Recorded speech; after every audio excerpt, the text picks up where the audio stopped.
Alors Blue Peace, c'est une initiative qui consiste à voir la paix comme un facteur potentiel de conflit, mais aussi comme un facteur de paix. Si les conditions sont en place, si les différents groupes et les différentes institutions travaillent ensemble et si on arrive à trouver des modalités de financement qui permettent justement de financer des infrastructures et de la coopération autour de ces infrastructures. Donc notre rôle a été d'accompagner la SDC et l'Office de mise en valeur du fleuve Gambie à réaliser son schéma directeur, à identifier les besoins et les infrastructures qui étaient nécessaires pour structurer le territoire et aller vers la paix à travers la gestion de l'eau et avec une gestion intégrée de l'eau, une vision multisectorielle et multi-échelle. Donc nous travaillons avec l'agence de bassin de l'OMVG, donc 4 pays, le Sénégal, la Gambie, la Guinée, la Guinée-Bissau, à cette échelle donc de bassin, mais aussi à l'échelle locale, avec les collectivités locales, parce que ce qui est important, c'est bien sûr les grandes infrastructures qui permettent d'intégrer le territoire, de fournir de l'énergie, de fournir de l'eau, mais ce sont aussi les petites infrastructures et la prise en compte des besoins des populations et du terrain. Donc pour faire cela, notre rôle est d'aller vers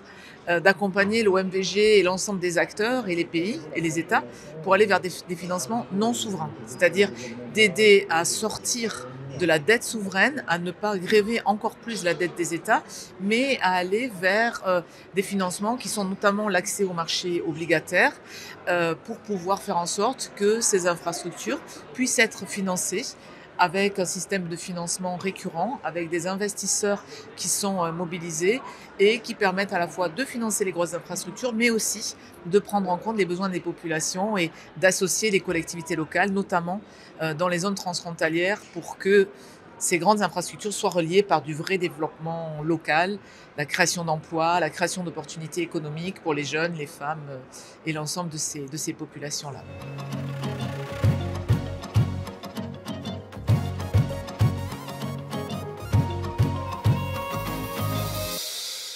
L'eau est un facteur de vie essentiel et les populations sont capables certainement d'aller très loin si elles n'ont pas accès à l'eau, non seulement pour leurs besoins essentiels, mais aussi bien sûr pour l'agriculture et le développement de l'ensemble de leurs activités. Donc c'est un facteur de paix comme ça peut être potentiellement un facteur de conflit si ce problème n'est pas géré, aussi bien au niveau local, entre des populations au niveau local qui n'ont pas accès à l'eau ou qui ont accès à l'eau de façon compliquée. Et c'est aussi d'ailleurs un facteur de conflit potentiel entre les hommes et les femmes, parce que souvent ce sont les hommes qui gèrent les points d'eau et les femmes qui viennent chercher de l'eau, notamment dans les pays en développement. Mais c'est aussi un facteur de conflit ou de paix entre les États, puisque bien sûr la manière dont les fleuves en fait et l'eau circulent sur ces fleuves fait que certains pays bénéficient en fait des sources et la gestion de ces sources et de la partie upstream, comme on l'appelle, peut avoir des effets sur la partie downstream et certaines populations ou certains pays se retrouver sans eau parce qu'au-dessus, on a ponctionné l'eau ou on l'a polluée. Donc c'est effectivement un facteur